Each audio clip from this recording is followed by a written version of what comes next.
سبحان ربك رب العزة عما يصفون وسلام على المرسلين والحمد لله رب العالمين اللهم صل على سيدنا محمد وعلى آل سیدنا محمد وبارک وسلم۔ اللہ جل جلالہ نے حضور پاک صلی اللہ علیہ وآلہ وسلم کو مکہ میں مبعوث فرمایا اور مدینہ طیبہ حضرت صلی اللہ علیہ وسلم نے ہجرت فرمائی۔ یہ وہ زمانہ تھا جب عرب ساری دنیا سے کٹا ہوا تھا اور دنیا کے بڑے ملکوں کی طرح نہ وہاں صنعت تھی نہ تجارت تھی، بے آب و گیا صحرا تھے، نہ وہاں زراعت ہوتی تھی، نہ وہاں گندم اگتی تھی، اور اسی طرح دیگر جو فصلیں تھیں وہ وہاں نہیں ہوتی تھی۔ باغ تھے، ان کے اندر انگور پیدا ہوتے تھے۔ عرب کے لوگ گندم کے لیے شام کی تجارت اور شام کے قافلوں کے محتاج ہوتے تھے، چنانچہ شام سے قافلے آیا کرتے تھے اور وہ شام کی سرخ گندم مدینے لایا کرتے تھے، اور مدینے کے اندر یہی اناج کا بڑا ذریعہ تھا۔ رسول اللہ صلی اللہ علیہ وآلہ وسلم جب مدینہ منورہ تشریف لائے، دین اسلام کی محنت شروع فرمائی، ایک سلطنت، ایک حکومت قائم کی، مواخات مہاجرین اور انصار قائم فرمایا۔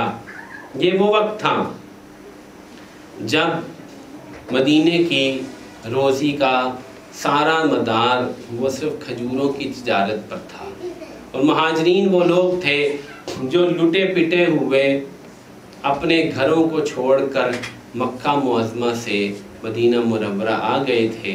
انہوں نے اپنے بھائیوں کے ساتھ، انصاریوں کے ساتھ مل کر کچھ مکانات بنا لیے تھے اور وہ وہاں رہتے تھے۔ فقر و فاقہ کا یہ عالم تھا کہ انسان حیران ہوتا ہے۔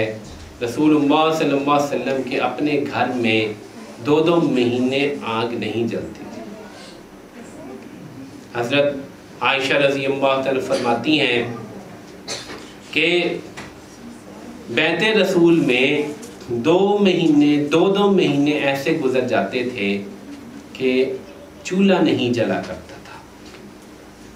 چنانچہ عروہ رضی اللہ عنہ جو ان کے بھانجے ہیں وہ دریافت کرتے ہیں کہ پھر گزارا کس چیز پر ہوتا تھا، تو آپ رضی اللہ عنہ فرماتی ہیں کہ ہم 2 ہی کالی چیزیں کھایا کرتے تھے، یعنی کھجور اور پانی، اسی پر ہمارا گزارا ہوا کرتا تھا۔ دیگر صحابہ کا بھی ایسا ہی عالم تھا کہ کئی روز کا فاقہ ہو جاتا تھا، لیکن وہ لوگ صابر تھے، وہ دین کے لیے قربانیوں پر تیار تھے اور لگے ہوئے تھے اور قربانیاں کر رہے تھے۔ کسی کی زبان پر شکایت نہیں ہوتی تھی، دن رات قرآن نازل ہوتا تھا، اور اس قرآن میں جو پیغامات دیے جاتے تھے یہ لوگ ان پیغاموں کو پڑھتے تھے اور راتوں کو اس کی تلاوت کرتے تھے۔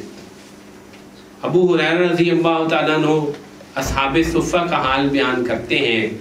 اصحاب صفہ وہ لوگ تھے جو کہ مدینہ منورہ کے اندر دین کا علم حاصل کرنے کے لیے ایک چبوترے پہ پڑا رہتے تھے۔ ان پر کئی وقت کے فاقے ہوتے تھے، ایسی حالت ہوتی تھی کہ کھانے کو کچھ بھی نہیں ہوتا تھا۔ جو کھانا کھلاتا ہے اللہ جل جلالہ کے ہاں اس کا بڑا مقام ہے۔ چنانچہ ایک اور روایت میں آپ کے سامنے پڑھنا چاہ رہا ہوں، مسلم شریف کی روایت ہے۔ رسول اللہ صلی اللہ علیہ وسلم نے ارشاد فرمایا کہ اللہ جل جلالہ ایک بندے سے کل قیامت کے دن فرمائیں گے، اے میرے بندے، یبن آدم استطعمتک، میں نے تجھ سے کھانا مانگا تھا، فلم تطعمنی، تو نے مجھے کھانا کیوں نہیں کھلایا، تو نے مجھے کھانا کیوں نہیں کھلایا؟ حشر کا میدان ہے، مکالمہ ہوا۔ اے میرے بندے، میں نے تجھ سے کھانا مانگا تھا، تو نے مجھے کھانا کیوں نہیں کھلایا؟ وہ بندہ حیران ہو کے عرض کرے گا کیف اطعمک وانت رب العالمین، میں آپ کو کھانا کھلاتا، آپ تو رب العالمین ہیں، آپ تو رب العالمین ہیں۔ ارشاد ہوگا میرے فلاں بندے نے تجھ سے کھانا چاہا تھا، تو نے اس کو کھانا نہیں کھلایا، اگر تو اس کو کھانا کھلاتا تو تو مجھے وہیں پاتا، میں اس کے ساتھ ہی ہوتا، گویا کہ تو نے مجھے کھانا نہیں کھلایا، مجھے کھانا نہیں کھلایا۔ تو اللہ جل جلالہ کے پیارے حبیب صلی اللہ علیہ وسلم نے اس دین کی بنیاد ہی بھائی چارے پر اٹھائی، مواخات پر اٹھائی، اور کھانا کھلانے کو اتنی بڑی نیکی بنا کر پیش کیا کہ کھانا کھلانے پر جو ہے مغفرت ہو رہی ہے، جنت مل رہی۔ حضرت عبداللہ بن عمر بن العاص نے پوچھا ایُّ الاسلام خیر، سب سے بہتر اسلام کی خوبی ہے کیا؟ آپ کہیں گے تہجد، فرض نماز، روزہ، حج۔ فرمایا اطعام الطعام، کھانا کھلاؤ، کھانا کھلاؤ، یہ سب سے بڑا اسلام کی خوبی۔ اسلام کی بہترین خصلتوں میں سے ایک خصلت کھانا کھلانا ہے۔ تو میرے بھائیوں، کتنی اہم بات ہے کہ آج ہم جو تربیت لے کے بیٹھے ہیں، جس معاشرے میں ہم جی رہے ہیں، اس میں ایسی نفسہ نفسی کا عالم طاری ہے کہ ہر بندہ اس کوشش میں لگا ہوا ہے کہ میں کھا لوں، کسی کو ملے نہ ملے، اور وہاں ہر بندہ اس کوشش میں لگا ہوا تھا جو رشتہ دار ہے وہ کھا لیں، میں بھوکا رہ جاؤں، وہ کھا لیں، میں بھوکا رہتا ہوں۔ کہتے ہیں مشرق مغرب کا فرق ہو گیا، انگریزی میں کہتے ہیں 180 ڈگری کا فرق ہو گیا، وہ کیا تھے، ہم کیا ہیں۔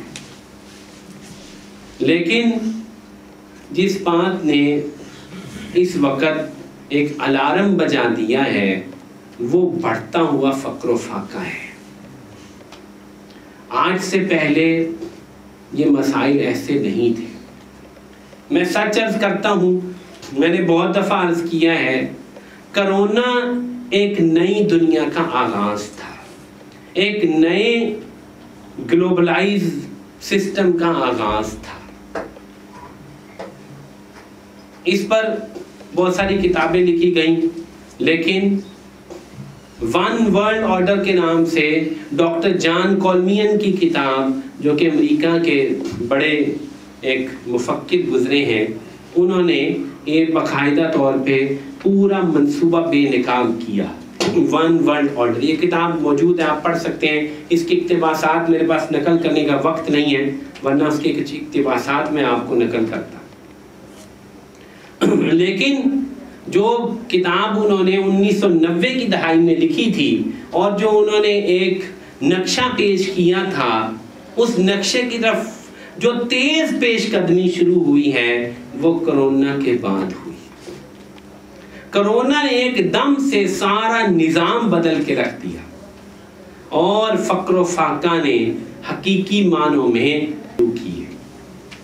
بہت سارے لوگ، بہت سارے مزدور، بہت سارے لو پیڈ لوگ جن کی مزدوریاں ختم ہو گئیں، جن کی دکانیں کئی مہینے بند رہیں، واقع ہوئے۔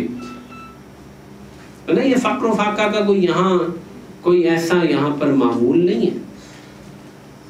ہر بندہ اپنی بساط کے مطابق کھا ہی رہا ہے اور دے ہی رہے ہیں اللہ تعالیٰ سے۔ لیکن جتنی تیزی سے اب چکا گھمایا انہوں نے اور گھماتے چلے جا رہے ہیں، لگتا یہ ہے کہ جو کتاب میں نے بہت عرصہ پہلے پڑھی تھی، the protocols of the elders of the zionist movement, یہودی زعماء کے جو پروٹوکولز ہیں جو انہوں نے پوری دنیا میں قبضہ کرنے کے لیے کچھ چیزیں طے کی تھیں اور جس کے مطابق وہ چل رہے ہیں، کہ ہم لوگوں کو ایسی بھوک میں اور فقر و فاقہ میں مبتلا کریں گے کہ وہ تڑپ اٹھیں. وَيُطْعِمُونَ الطَّعَامَ عَلَىٰ حُبِّهِ مِسْكِينًا وَيَتِيمًا وَأَسِيرًا. مسکینوں کو کھانا کھلاتے ہیں، یتیموں کو کھلاتے ہیں، قیدیوں کو کھانا کھلاتے ہیں. انما نطعمکم لوجہ اللہ. یہ کہتے ہیں کہ ہم تمہیں صرف اس لیے کھلاتے ہیں کہ ہمارا اللہ ہم سے راضی ہو جائے. لا نريد منکم جزاء ولا شکورا. ہمیں کسی جزا کی، کسی شکریہ کی ضرورت ہی نہیں. چنانچہ حضرت عائشہ رضی اللہ عنہ کا عمل نقل کیا گیا حدیث میں کہ اگر کوئی مسکین، کوئی سائل آتا اور اس کو کچھ کھانے کے لیے دیتی تو دروازے کے پیچھے کان لگا کر کھڑا ہو جاتی اور جو وہ شکریہ کے الفاظ بولتا، جزاک اللہ یا جو بھی کہتا، وہ واپس لوٹا دیتی. کسی نے عرض کیا اماں جان ایسا آپ کیوں کرتی ہیں؟ فرمایا کہ اللہ تعالیٰ نے کہا کہ ان کو کھانا کھلاتے ہیں یہ لوگ جنت میں جانے والے، شکریہ نہیں چاہتے، تو میں نہیں چاہتی کہ وہ کوئی شکریہ بولے تو میرے اجر میں کمی ہو جائے. جو لفظ وہ کہتا ہے میں اسی پر وہی لوٹا دیتی ہوں تاکہ میرا اجر کم نہ ہو جائے. یہ ان لوگوں کا حال ہے کہ خود فقر و فاقہ ہے اور دوسروں کو کھلاتے ہیں. وَيُؤْثِرُونَ عَلَىٰ أَنفُسِهِمْ وَلَوْ كَانَ بِهِمْ خَصَاصَةٌ. دوسروں پر ترجیح دیتے ہیں اپنے گھر میں چاہے کتنی ہی بھوک ہو. اس کا شان نزول بھی بخاری شریف میں آ چکا ہے. فقر و فاقہ کا یہی زمانہ ہے. رسول اللہ صلی اللہ علیہ وسلم کے پاس ایک مہمان آیا ہے اور آپ علیہ الصلوۃ والسلام پوچھتے ہیں کہ کوئی ہے جو آج رات اس گھر کی، اس مہمان کی مہمان نوازی کر لے. یہ کب کہاں؟ روایت کے الفاظ بتا رہا ہوں. آپ نے اپنی 9 بیویوں کے گھر بندہ بھیجا کہ ایک مہمان آیا ہے، اس کو کھانا کھلانا ہے، کوئی چیز گھر میں موجود ہے. 9 گھروں سے جواب آیا کہ کچھ بھی موجود نہیں ہے. اس کے بعد آپ مسجد میں کہہ رہے ہیں کہ ایک مہمان آیا ہے، کوئی ہے جو اس کی مہمان نوازی آج رات کی کر لے. ذرا آپ دل تھام کے تصور کیجئے، ہم میں سے کبھی کسی کے گھر کوئی ایسا معاملہ پیش آیا ہے کہ رات کو گھر میں کھانے میں کچھ بھی موجود نہ ہو؟ بتائیے، غریب سے غریب آدمی کے گھر بھی آٹا تو موجود ہوتا ہے، آٹا موجود ہوتا ہے، ٹرنک بھرے کنستروں میں آٹا ہوتا ہے، اور جناب فریجوں میں چٹنیاں ہوتی ہیں، اچار ہوتے ہیں، جیم ہوتے ہیں، ڈبل روٹیاں بعض گھروں میں رکھی ہوتی ہیں، بعض گھروں میں جو ہے وہ اور قسم کی جو ہے وہ چیزیں موجود ہوتی ہیں. دودھ ہوتا ہے، چائے بن جاتی ہے، حلوہ پک سکتا ہے. آپ ذرا غور کریں گے تو بہت ساری چیزیں آپ کو نظر آئیں گی. گھروں میں فریجوں میں کسی گھر انڈے رکھے ہیں، انڈے ڈال دو تو جناب آملیٹ تیار ہو جاتا ہے. یہ 9 گھر جو رسول اللہ صلی اللہ علیہ وسلم کی بیویوں کے گھر ہیں، یہاں سے جواب کیا ہے؟ کچھ بھی موجود نہیں، گھر میں کچھ موجود نہیں. مجبور ہو کے آپ علیہ السلام کو اعلان کرنا پڑ رہا ہے کہ کوئی اس بندے کو لے جائے اور مہمان نوازی کرے. چنانچہ ایک صحابی کہتے ہیں کہ میں ان کو لے جاتا ہوں. وہ گھر لے جاتے ہیں، جا کے بیوی سے پوچھتے ہیں کہ کچھ ہے گھر میں کھانے کے لیے؟ کہتی ہاں تھوڑا سا ہے بچوں کے لیے، اور تو کچھ نہیں ہے.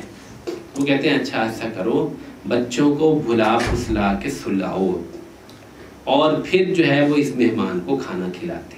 چنانچہ وہ عورتیں بھی کیسی بنی ہوئی تھیں، وہ یہ نہیں کہتی کہ آپ کو خیال کرنا چاہیے، آپ بچوں کا کھانا مہمانوں کو کھلانے لگے ہیں، ہم نے کیا قصور کیا ہے، ہم بھوکے مرے. نہیں، وہ کچھ نہیں کہہ رہے. وہ کہہ رہی ہیں کوئی بات. بچوں کو انہوں نے سلا دیا اور پھر کھانا اتنا تھوڑا ہے کہ میاں بیوی اور مہمان تینوں نہیں کھا سکتے. چنانچہ اگلی سکیم یہ تیار کی گئی ہے کہ پردے کے جو کہ احکامات نہیں آئے تھے ابھی، پردہ 5 ہجری میں نازل ہوا کہ بیٹھیں گے ہم مہمان کے ساتھ کھانے کے لیے، لیکن کھائے گا صرف مہمان اور ہم جو ہے وہ صرف ہاتھ چلائیں گے. اب مہمان کو تو پتہ چل جائے گا تو چراغ کو جو ہے کسی بہانے سے آف کر دیا جائے گا. چراغ بند کر دیا گیا. آپ کیا ہو رہے ہیں، دونوں میاں بیوی صرف کھانے کا ایکشن کر رہے ہیں اور کھانا صرف ایک بندہ کھا رہا ہے جو مہمان ہے۔ آیت کیا اتری ہے؟ وَيُؤْثِرُونَ عَلَىٰ أَنفُسِهِمْ وَلَوْ كَانَ بِهِمْ خَصَاصَةٌ، یہ دوسروں کو اپنے اوپر ترجیح دیتے ہیں چاہے ان کے گھر میں ان کے اوپر کتنا ہی بھوک کا غلبہ کیوں نہ ہو، یہ دوسروں کو کھلاتے ہیں، یہ وہ لوگ ہیں۔ چنانچہ اسلام نے اس بنیاد پہ معاشرے کو اٹھایا کہ یہاں پر کوئی بھوکا نہیں رہے گا، کوئی پیاسا نہیں رہے گا، یہاں پر سارے دوسروں کو کھلانا چاہیں گے، ایثار کریں گے۔ حضرت شیخ الحدیث زکریا رحمہ اللہ نے روایت نقل کی ہے بخاری فضائل صحابہ میں، ایک آیات صحابہ میں، کہ ایک صاحب کے گھر بکری کی ایک سری آتی ہے، کسی نے ہدیہ بھیجی ہے اور وہ یہ محسوس کر رہے ہیں کہ میرے جو ساتھ والا گھر ہے ان کو زیادہ بھوک ہوگی، تو وہ سیری جو ہے بکرے کی ساتھ والے گھر میں چلی گئی ہے۔ ہمارے ہاں تو ویسے ہی بکری کی سیری کو خاص چیز ہی نہیں ہے، گوشت آتا ہے، سیری تو کم ہی لوگ لے کے آتے ہیں بکری کی۔ وہ سیری جو ہے دوسرے گھر میں پہنچتی ہے تو وہ محسوس کرتے ہیں کہ ہم جو تیسرا ساتھ میں ہمسایہ ہے وہ زیادہ بھوکے ہوں گے، وہ تیسرے گھر میں سیری بھیج دیتے ہیں، یوں 7 چکر کاٹ کر وہ سیری پھر پہلے گھر میں پہنچ جاتی ہے۔ وَيُؤْثِرُونَ عَلَىٰ أَنفُسِهِمْ وَلَوْ كَانَ بِهِمْ خَصَاصَةٌ، یہ وہ لوگ ہیں جو اتنا ایثار کرتے ہیں اگرچہ خود گھر میں بھوک ہے لیکن یہ دوسروں کو کھلاتے ہیں۔ ہم کہتے ہیں کہ میرا پیٹ بھر جائے دوسرے کو کچھ ملے نہ ملے۔ آپ علیہ السلام فرما رہے ہیں کہ اس شخص کا ایمان ہی کامل نہیں جو پیٹ بھر کے کھانا کھا لے اور اس کا پڑوسی بھوکا سو جائے، اس کے تو ایمان میں جو ہے کمی واقع ہو چکی ہے، اور ہماری ساری بنیاد اور پوری تعمیر اس بات پہ ہوئی کہ میں کھا لوں، میرے بچے کھا لیں اور کسی کو ملے نہ ملے۔ لیکن اللہ جل جلالہ نے، اللہ کے پیارے حبیب حضور پاک صلی اللہ علیہ وسلم نے جو تعلیمات دیں اس سے معلوم ہوا کہ اس دین میں کھانا کھلانے کی بہت زیادہ اہمیت ہے۔ جو کھانا کھلاتا ہے اللہ جل جلالہ کے ہاں اس کا بڑا مقام ہے۔ چنانچہ ایک اور روایت میں آپ کے سامنے پڑھنا چاہ رہا ہوں، مسلم شریف کی روایت ہے، رسول اللہ صلی اللہ علیہ وسلم نے ارشاد فرمایا کہ اللہ جل جلالہ ایک بندے سے کل قیامت کے دن فرمائیں گے، اے میرے بندے، یبن آدم استطعمتک، میں نے تجھ سے کھانا مانگا تھا، فلم تطعمنی، تو نے مجھے کھانا کیوں نہیں کھلایا، تو نے مجھے کھانا کیوں نہیں کھلایا۔ حشر کا میدان ہے، مکالمہ ہوا، اے میرے بندے میں نے تجھ سے کھانا مانگا تھا، تو نے مجھے کھانا کیوں نہیں کھلایا۔ وہ بندہ حیران ہو کے عرض کرے گا، کیف اطعمک وانت رب العالمین، میں آپ کو کھانا کھلاتا، آپ تو رب العالمین ہیں، آپ تو رب العالمین ہیں۔ ارشاد ہوگا، میرے فلاں بندے نے تجھ سے کھانا چاہا تھا، تو نے اس کو کھانا نہیں کھلایا، اگر تو اس کو کھانا کھلاتا تو تو مجھے وہیں پاتا، میں اس کے ساتھ ہی ہوتا، گویا کہ تو نے مجھے کھانا نہیں کھلایا، مجھے کھانا نہیں کھلایا۔ تو اللہ جل جلالہ کے پیارے حبیب صلی اللہ علیہ وسلم نے اس دین کی بنیاد ہی بھائی چارے پر اٹھائی، مواخات پر اٹھائی، اور کھانا کھلانے کو اتنی بڑی نیکی بنا کر پیش کیا کہ کھانا کھلانے پر جو ہے مغفرت ہو رہی ہے، جنت مل رہی۔ حضرت عبداللہ بن عمر بن العاص نے پوچھا، ای الاسلام خیر، سب سے بہتر اسلام کی خوبی ہے کیا؟ آپ کہیں گے تہجد، فرض نماز، روزہ، حج۔ فرمایا اطعام الطعام، کھانا کھلاؤ، کھانا کھلاؤ، یہ سب سے بڑا اسلام کی خوبی، اسلام کی بہترین خصلتوں میں سے ایک خصلت کھانا کھلانا ہے۔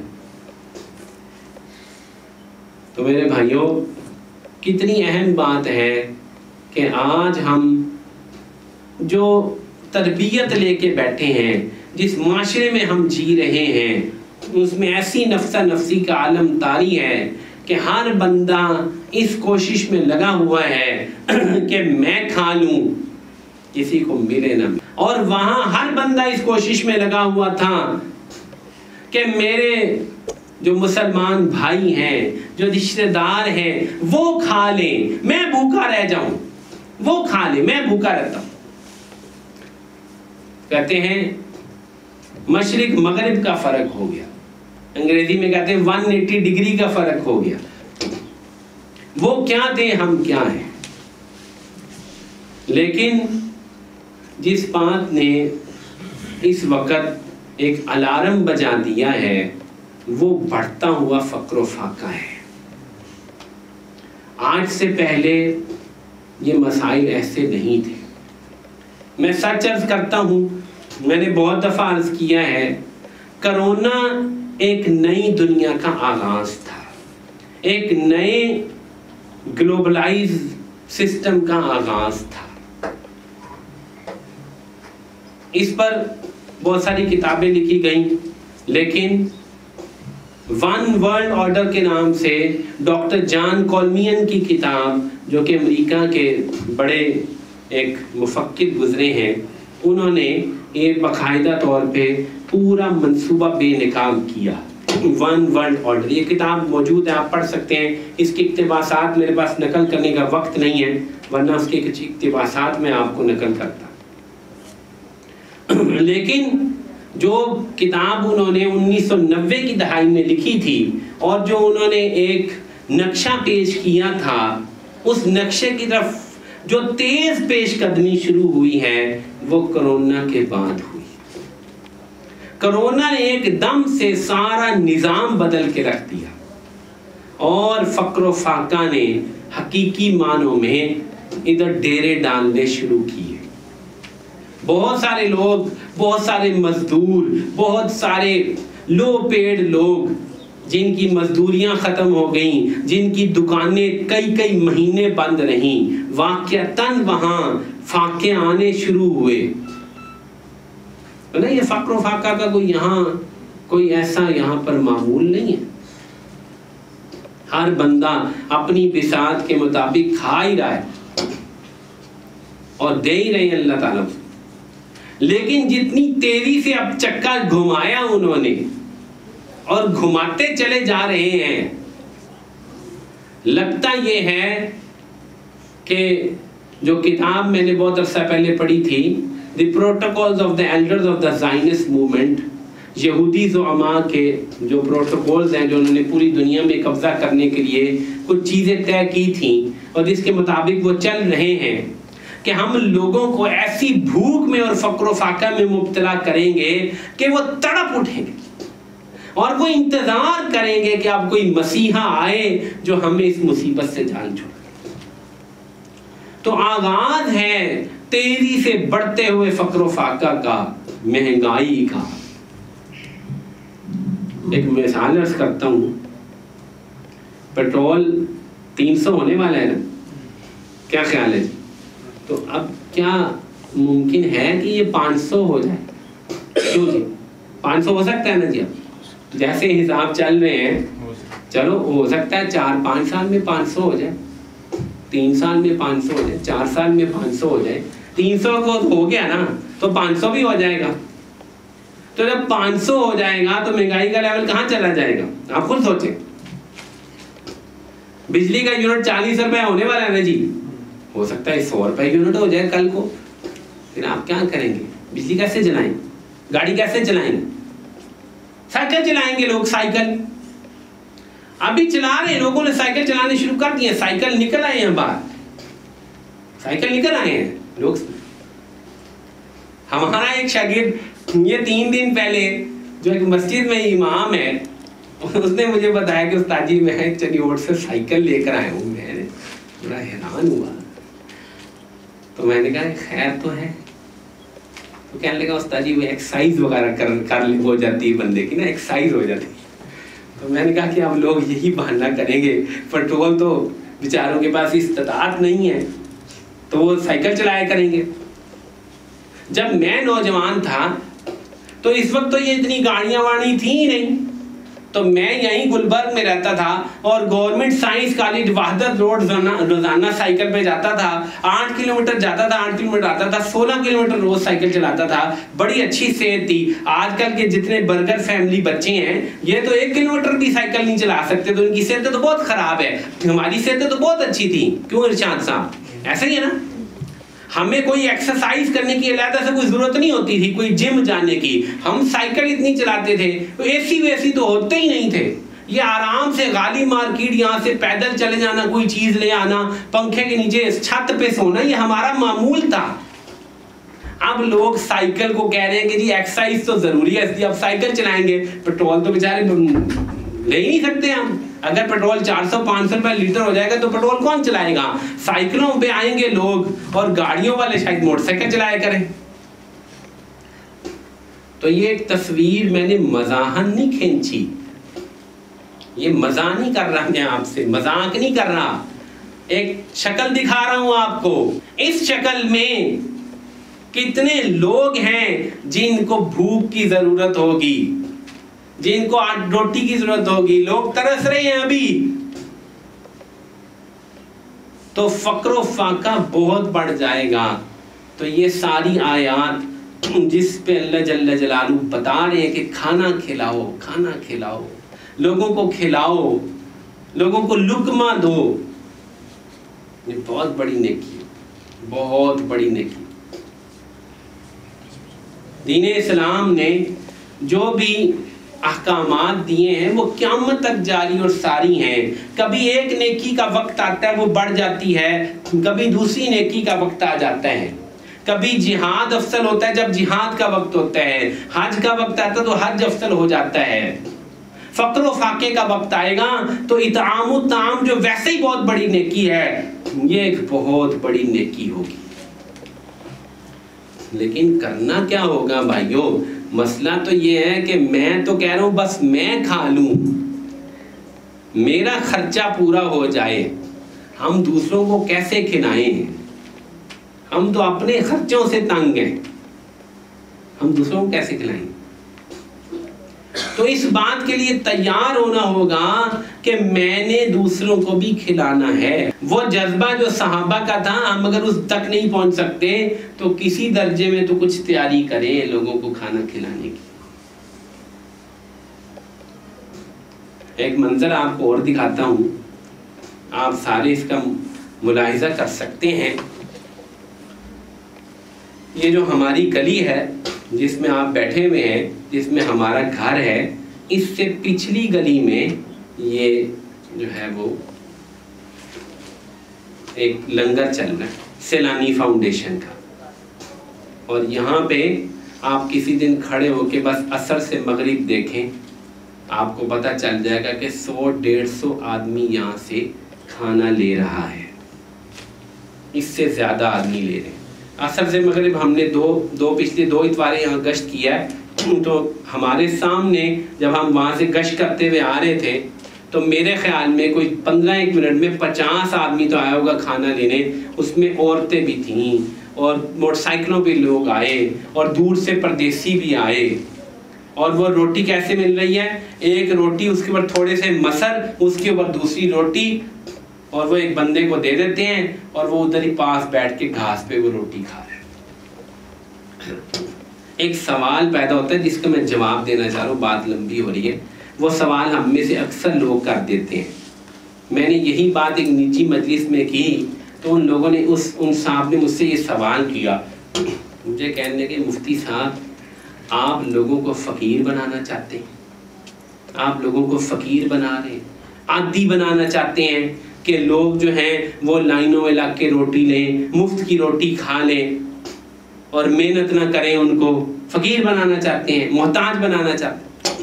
یہ ایک سوچ ہے جو اس بات کا راستہ روکتی ہے کہ ہم کیوں کھلائیں۔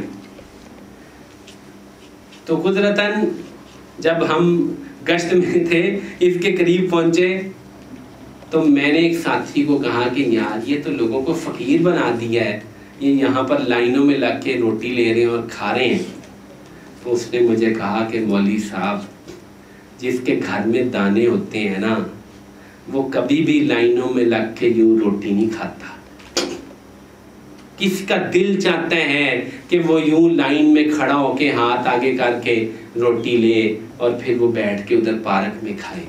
جس کے گھر میں دانے موجود ہیں وہ کبھی بھی یہ نہیں کرتا۔ یہ پہلے سے فقیر ہیں، تم نے ان کو کیا فقیر بنایا ہے؟ ان کو کھلانے دو کھانا۔ تو میں نے سوچا کہ واقعتاً یہ بات بالکل درست ہے کہ جب فقر و فاقہ اتنا عام ہو جاتا ہے کہ انسان کی بائنگ پاور ختم ہو جاتی ہے تو وہ بیچارہ مجبور ہو جاتا ہے۔ آج 30,000 35,000 جو بندہ کما رہا ہے، جس کی سیلری 25,000 30,000 ہے، یقین ماننے کہ وہ اس کی اتنی سخت نہیں ہے کہ اب وہ گھر کی بجلی کیسے چلائے اور موٹر سائیکل کیسے چلائے اور خرچہ کیسے پورا کرے۔ پیٹرول جو ہے وہ 300 روپے لیٹر ہوا چاہتا ہے، کیا ہر بندے کے پاس موٹر سائیکل ہے؟ بتائیے، گاڑی ہے؟ نہیں ہے نا۔ لیکن ہر بندے کے گھر میں کھانا تو پکتا ہے نا، تو کھانے میں بھی ایک تیل استعمال ہوتا ہے، ایک تیل گاڑی میں استعمال ہوتا ہے، ایک تیل کھانے میں استعمال ہوتا ہے جس کو آپ کوکنگ آئل کہتے ہیں۔ وہ پہلے سے 600 روپے لیٹر ہو چکا ہوا ہے، آپ غور تو فرمائیں، وہ تو 600 روپے لیٹر ہونے والا ہے۔ وہ تو ہر گھر کی ضرورت تھی۔ دیسی گھی کو تو بھول ہی جائے، دیسی گھی کیا ہوتا ہے، وہ تو کوکنگ آئل 600 روپے لیٹر ہے جس سے انسان کی گاڑی چلتی ہے، وہ پہلے ہی پیٹرول سے ڈبل ہو چکا ہے۔ تو اس وقت اطعام الطعام ایک بہت بڑی نیکی، جو اس وقت نیکی ہے جس سے آپ اللہ کی رضا حاصل کر سکیں گے، اللہ کی اور اللہ کے پیارے حبیب حضرت محمد صلی اللہ علیہ وسلم کی بتائی ہوئی شریعت میں ایک بہت اہم ترین نیکی اطعام الطعام ہے۔ ہر بندہ یوں روٹی پکا کے نہیں کھلا سکتا جیسے یہ سیلانی والے کھلا رہے، تو کوئی بات نہیں، ہر بندہ یہ طے کر لے کہ میں کم سے کم 2 گھرانے 3 گھرانے یا 1 گھرانہ اس کو کھانا کھلانے کا بندوبست کروں گا۔ کسی نے یہ بات بتائی تھی اور وہ بات بڑی عجیب لگی، لیکن واقعتاً غور کیا تو وہ صحیح محسوس ہوئی۔ کہا کہ میں امریکہ، اس بندے نے شاید مضمون لکھا تھا کہ میں امریکہ سے جب گھر آیا پاکستان اپنے، تو میری امی نے کہا کہ نالدے کا تو لون لے کے آ۔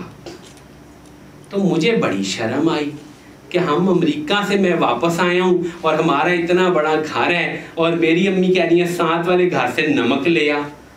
تو میں نے کہا امی جی کیا ہو گیا آپ کو، میں بازار سے نمک لے آتا ہوں، آپ مجھے ساتھ والوں کے گھر کیوں نمک لینے بھیج رہی ہیں؟ تو اس نے کہا کہ تجھے نہیں پتا، تو بے وقوف ہے، تو ساتھ والوں گھر سے نمک لے کے آ۔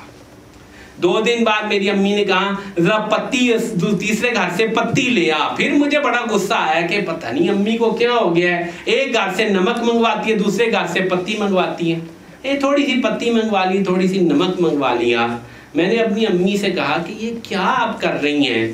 تو انہوں نے کہا ارے بے وقوف، ہمیں اللہ نے وسعت دی ہے لیکن یہ ہمارے سے چیز مانگتے ہوئے شرماتے ہیں۔ میں کسی سے تھوڑا سا نمک لے لیتی ہوں، تھوڑی سی پتی لے لیتی ہوں، ان کو جب ضرورت ہوتی ہے یہ بلا تکلف آ جاتے ہیں، میں ان کو خوب بھر کے دے دیتی ہوں۔ یہ میرا دینے کا طریقہ ہے، ایسے دیتی ہوں میں اپنے ہمسایوں۔ بے تکلفی پیدا کی ہے کہ میں ان سے جو بیریئر ہے اس کو توڑ دیا۔ تو آپ کے کوئی رشتہ دار ہیں، آپ ان کو دینا چاہتے ہیں تو آپ ذرا تھوڑا سا ان سے کچھ لے لیں، ان کے گھر سے تھوڑا سا نمک منگوا لیں، مرچیں منگوا لیں، آپ ان سے کبھی تھوڑا سا سالن منگوا لیں اور پھر بھر کے ایک پتیلی آپ ان کے گھر سالن کی بھیج دیں۔ تو میرے بھائیوں، اطعام الطعام ایک بڑی نیکی ہے جس کی اس وقت بہت زیادہ ضرورت ہے۔ اور آخری روایت سناتا ہوں، رسول اللہ صلی اللہ علیہ وسلم سے پوچھا گیا کہ احب الاعمال الی اللہ کیا ہے؟ تو آپ نے بہت سارے اعمال بتائے، جہاد ہے، رات کی نماز ہے، مختلف حدیث ہے۔ اس میں احب الاعمال میں ایک اور حدیث پہ آتی ہے اور وہ ہے ادخال السرور فی قلب المؤمن، مومن کے دل میں خوشی کو داخل کرنا۔ یہ کیسے ہوتی ہے؟ مومن کو کسی کو اب ان ایکسپیکٹڈ خوشی پہنچائیں، غیر متوقع خوشی، اس بیچارے کی وسعت نہیں تھی، اس بیچارے پر کچھ اوپر سے مسئلہ آ گیا تھا، کوئی بل زیادہ آ گیا تھا بجلی کا، کوئی اور مسئلہ بن گیا تھا، آپ نے چپکے سے اس کا وہ مسئلہ حل کر دیا، اس کو بہت یقیناً خوشی ہوگی۔ اور ایسی خوشی جو اچانک سے قلب میں داخل ہو، اس کو حب الاعمال کہا گیا۔ اللہ جل جلالہ خوش ہو جاتے ہیں کہ میرے بندے نے خاموشی سے میرے ایک دوسرے بندے کا مسئلہ حل کر دیا، اس کو خوشی پہنچا دی، اللہ خوش ہو جاتا۔ کتنی پتے کی بات ہے، کتنی آسان نیکی ہے، کتنی آسان نیکی ہے، لیکن اس کے لیے کیا کرنا پڑے گا؟ تھوڑا سا لوگوں سے ان کے احوال معلوم کرنے ہوں گے اور یہ نیت کرنی ہوگی کہ آج ہم نے آج ہی سے کوشش کرنی ہے کہ ہم لوگوں کو کھانا کھلائیں، لوگوں کو راشن پہنچائیں، کسی کو سبزی دے دیں۔ حضرت عائشہ حضرت ام سلمہ رضی اللہ عنہ کے پاس ایک سائل آیا، گھر میں کچھ بھی نہیں تھا، ایک انگور کا دانہ تھا، انہوں نے کہا کہ یہی دے دو، جا کے ایک انگور کا دانہ دے دو، ایک انگور کا دانہ دے دو۔ ایک دفعہ کسی نے کچھ سوال کیا، گھر میں کچھ نہیں تھا، ایک پیاز پڑا ہوا تھا، انہوں نے وہ ایک پیاز دے دیا کہ ایک پیاز دے دو، اس کو چلو استعمال کر لیں، ایک پیاز دے دو۔ تو کیسا عجیب جو ہے وہ منظر ہوگا فقر و فاقہ کا کہ اس میں وہ لوگ جو ان کے بن پڑتا تھا وہ دیتے تھے، پیاز بھی دیتے تھے، انگور بھی دیتے تھے، پیسے بھی دیتے تھے۔ جب حضرت معاویہ کا دور آیا تو ایسے فتوحات ہو چکی تھیں، تو اس وقت حضرت عائشہ رضی اللہ عنہ کو توڑوں میں بھر کے، بوریوں میں بھر کے دراہیم آیا کرتے تھے، اور وہ چار پائی پر وہ پورے دراہیم بچھا کر اوپر چادر ڈال دیا کرتی تھیں، اور مدینے میں لوگوں کو بلاتی تھیں کہ جو جو حاجت مند ہیں وہ آ جائیں اور اپنا ہاتھ مار کے جتنی دراہیم ہاتھ میں آتے ہیں وہ لے جائیں۔ یہ ان لوگوں کی جو ہے وہ کھانا کھلانے کی اور حاجتیں پورے کرنے کی سخاوت اور ترتیب تھی۔ اللہ جل جلالہ سے سخاوت کو طلب کیجئے۔ بخل بہت بری چیز ہے، سخاوت بہت عمدہ نیکی ہے۔ سخاوت جنت کی ٹہنی ہے، جو اس ٹہنی کو پکڑ لیتا ہے یہ اس کو جنت میں لے کے جاتی ہے۔ بخل جہنم کی ٹہنی ہے، جو بخیل ہوتا ہے وہ ٹہنی اس نے پکڑی ہوتی ہے، وہ اس کو جہنم میں ہی لے کے جاتی ہے۔ تو اگر ہم جنت میں جانا چاہتے ہیں تو ہمیں چاہیے کہ ہم سخاوت کریں اور خوب سخاوت کریں، اور سب سے بڑھ کر اپنے رشتہ داروں کو اور اپنے ہمسایوں کو ان کے احوال کی فکر کرے۔ کوئی بھوکا تو نہیں، کوئی پیاسا تو نہیں، کسی کے اوپر کوئی مسئلہ تو نہیں، کوئی زیادہ مقروض تو نہیں، کسی کی گردن تو نہیں چھڑانی۔ تو گردن چھڑانی جو ہے وہ کتنا بڑا مسئلہ ہے۔ فرمایا فلقتها ما العقبہ، یہ گھاٹی چڑھا ہی نہیں، وما ادراک ما العقبہ، اور تجھے کیا پتا گھاٹی کیا ہے؟ فک رقبہ، گردن چھڑانی ایک گھاٹی ہے۔ او اطعام فی یوم ذی مسغبہ، شدید بھوک والے دن روٹی کھلانی ایک گھاٹی ہے۔ یتیما ذا مقربہ، ایسا یتیم جو قریبی رشتہ دار ہے اس کی کفالت کرنا یہ وہ گھاٹی ہے جو یہ چڑھا نہیں۔ او مسکین ذا متربہ، وہ مسکین جو مٹی میں رل رہا ہے۔ قیل سئل ابن عباس ما سئل ابن عباس عن المتربہ، متربہ، ابن عباس سے پوچھا گیا متربہ کیا ہے؟ فرمایا المتروح الذی لا بیت لہ، وہ شخص جس کا کوئی گھر ہی نہیں ہے، وہ مٹی میں رول رہا ہے۔ ایسے شخص کو کھلانا اور اس کے ہنر بنا کے دینا اور اس کو کچھ سپورٹ کر دینا، یہ ہے وہ گھاٹی جس کے بارے میں قرآن کہہ رہے ہیں کہ یہ گھاٹی انسان چڑھتا ہی نہیں ہے۔ ہاں جو چڑھتے ہیں اولئک اصحاب المیمنہ، وہ اصحاب المیمن ہیں اور جنت میں جانے والے ہیں۔ اللہ تعالی ہم ان گھاٹیوں پہ چڑھنے کی توفیق نصیب فرمائے اور مسلمانوں کا غم اور خیر خائی نصیب فرمائے اور ان کو کھلانے کی توفیق نصیب فرمائے۔ وآخر دعوانا ان الحمد للہ رب العالمین۔